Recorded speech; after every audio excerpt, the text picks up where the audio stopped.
Alright everybody, this is a video that I've been wanting to make for quite some time, and honestly I think this is going to be one of the most, I would say, impactful videos I could make, because it's a way to address a lot of the concerns and confusions and misconceptions by the community on solo queue. And I think it is a topic that we should be talking about, and I'm not here to bully these specific replies or comments because I think this is healthy discussion, but I do want to kind of address some of them.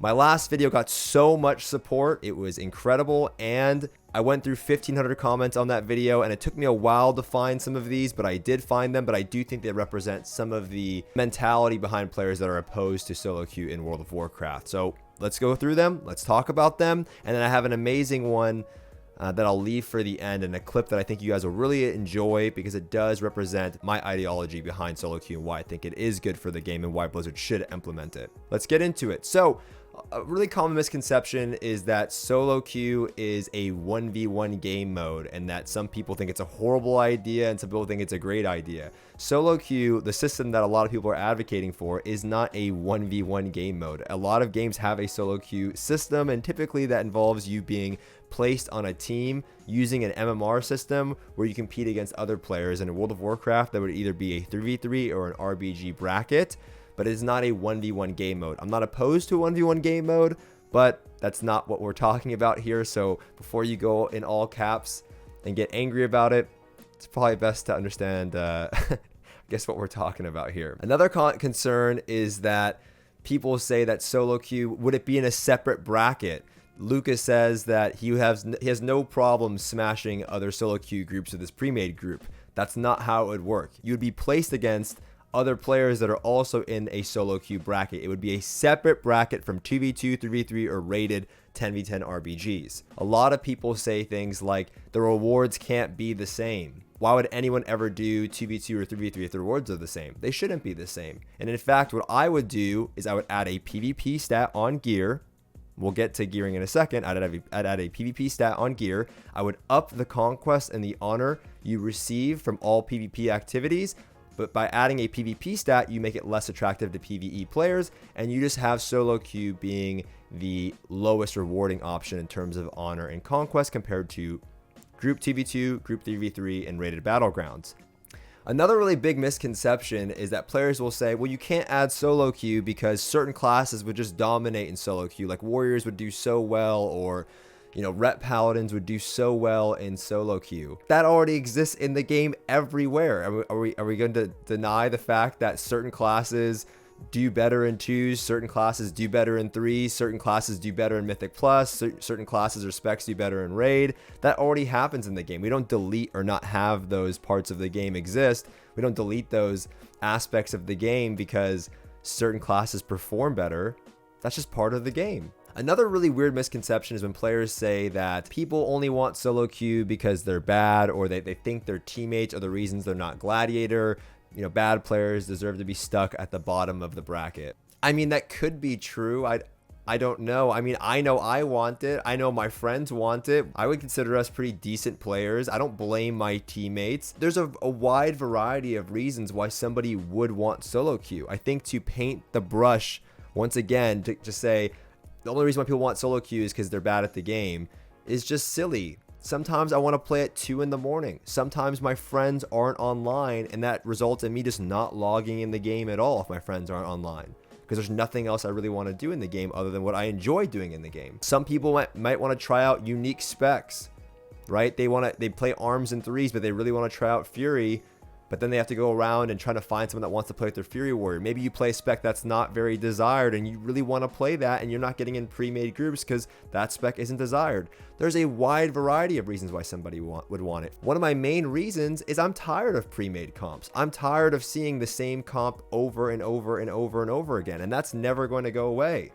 Specifically when we have these longer seasons as well, when the seasons go on for 9 months. I mean, 9-month seasons are awful in World of Warcraft. They're just so boring. It's not fun. The amount of changes that we get for a 9-month season is not fun to partake in, and that's why you don't see a lot of people queuing right now. But for me, if I knew a bracket was just you make the best with what you have and you see other comps, a lot of people have this idea that comps are so important in World of Warcraft. For example, Hunter Rogue. not a good comp right now, does have some synergy. The reason why that comp's not good right now is that it gets smashed by every other meta comp. So certain classes can synergize well. A lot of classes can synergize well. The problem is they don't hold up to some of these other meta comps like Fire Mage Warrior H-Pal or Enhancement Shaman Warrior H-Pal. If you see that every game, your comp just gets smashed by that. This is another one that I really liked. No one is quitting. Stop the clickbait. Do not go outside Stormwind. WoW numbers are going up like crazy. The numbers are going crazy, guys. Everyone's out in front of Stormwind. I didn't know that. Just make your own group. I thought this one was also really funny. People to say, just make your own group. You can make your own group, sure, but you still have to wait around. And if the guy that joins your group decides that you suck and leaves after one game, you're back to waiting. You can make your own group, sure. Somebody could sign up, but it's not like by making your own group, you now have ownership of that person. They can choose to dip out after the first game, and then you're back to waiting again. The downtime is the problem in WoW. Now, there were a handful of people that were talking about gearing and boosters. Blizzard has already come out and said that they're considering doing the WOD system. And the WOD system was something that I did suggest in a previous video where I said that before any of this, you should do the WOD system. It's the easiest fix with what you're trying to accomplish, with their mentality, how they wanted gear to work. Adding a PvP stat, having your gear scale up, making something unique about PvP gear, right? This is why you have this boosting scenario that people are talking about. But in terms of the gearing, it looks like Blizzard's already looking to change that in 9.1, which they should have done beforehand, like everybody warned them to do, because you're having this situation of boosters because the gear is too powerful. Boosting is never going to go away. Okay, it's never going to be something that's gone. In a solo queue system, you wouldn't see boosters because you could only queue up by yourself. So if you wanted to rid boosters, you would not really be seeing them. You could see smurfs, if you know what that terminology means, but you wouldn't be seeing these boosters that are getting paid gold to do it because you couldn't do it in a solo queue system. Never did I say solo queue solves all problems in World of Warcraft. Of course not. But I've made handfuls of videos talking about systems that are bad for the game, borrowed power. I'll link those down below. How to properly do gearing, feedback, trinkets, class balance. I've made videos on everything.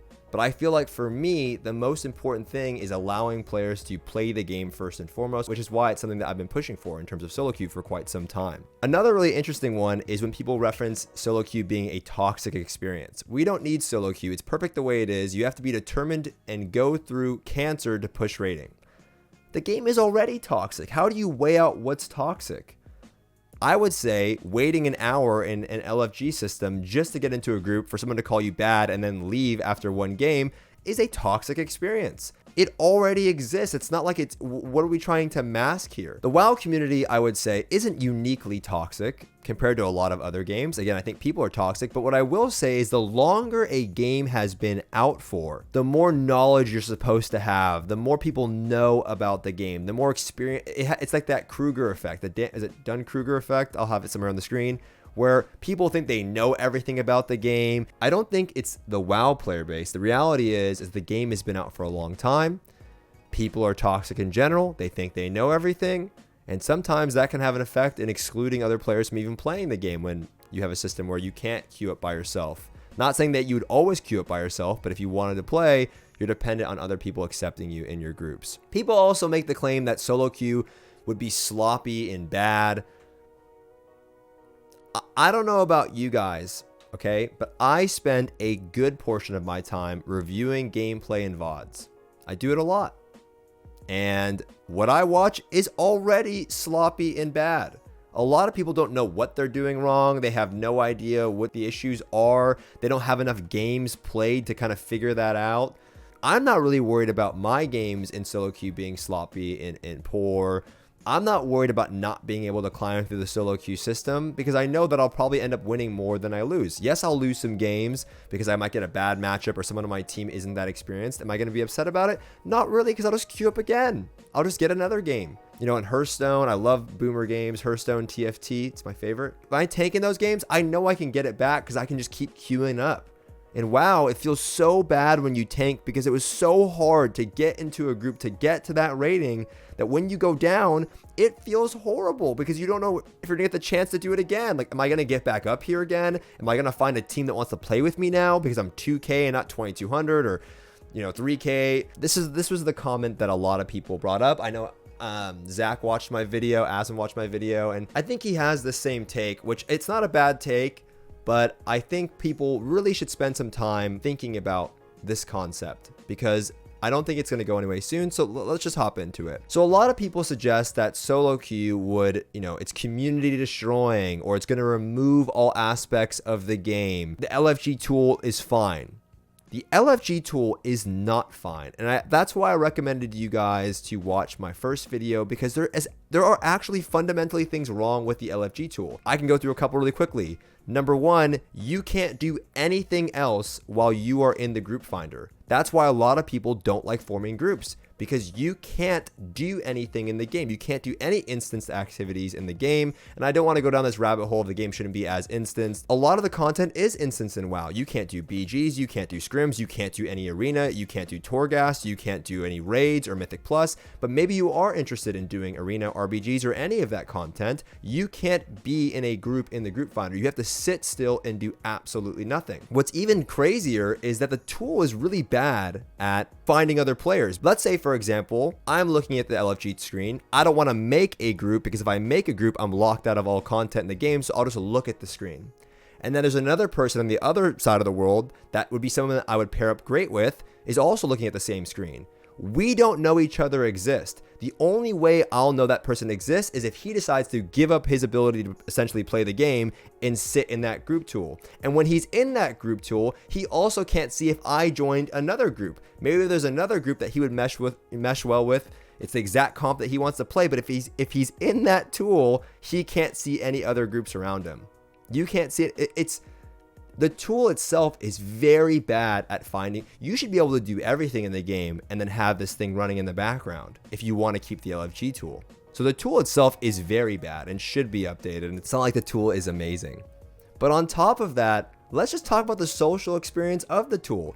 So let's get to this comment, because I think it's great. So you are telling me that taking all the social aspects out of the game by replacing it with an automated system instead of the organic way to make friends while playing the game, attracted a huge crowd of loners that are unhappy, etc., etc. Nowhere have I ever said that you should remove all social aspects of the game, right? I feel like when we talk about solo queue, it's so hyperbolic on both sides. Is the LFG tool a social experience? Is it really that social when I see someone that's signed up and I whisper them CR/XP, I hover over their Raider IO, and then I decide whether I'm going to invite them or not? Is that the social experience we're trying to preserve?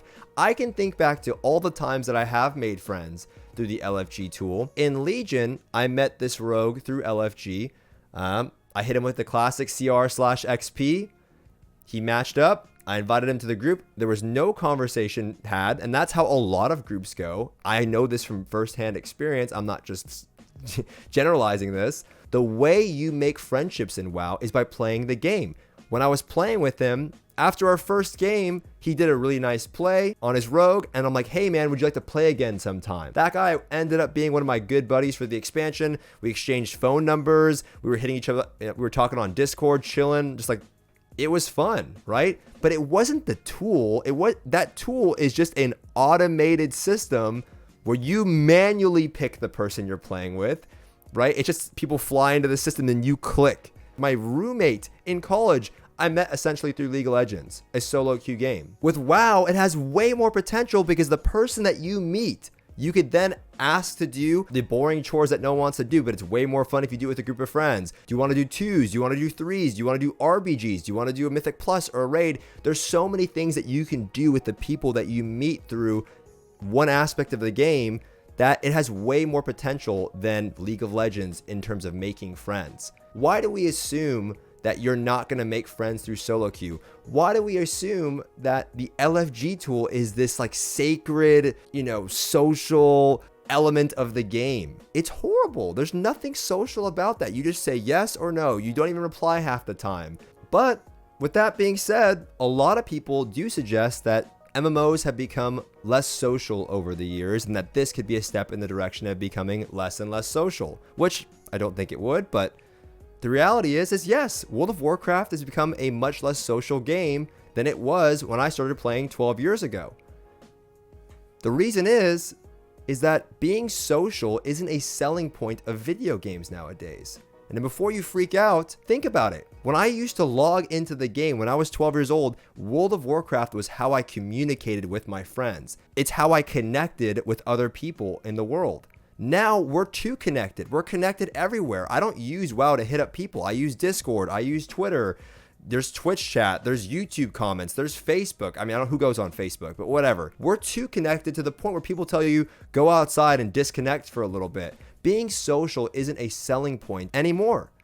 People don't like to be social when they play video games all the time. Sometimes I want to do things by myself. Sometimes it's my way to get away from everybody else. People are changing. Interests are changing. Human nature is changing. I'll leave it to Mark Rosewater. So that brings us to lesson number 1. Fighting against human nature is a losing battle. So they say in game design you should know your audience. So our audience is human. And they come with a complex operating system. But while it's quirky, it is something that can be understood. There's an entire field of psychology trying to understand it. But as game designers, we have to be forewarned, humans can be a bit stubborn.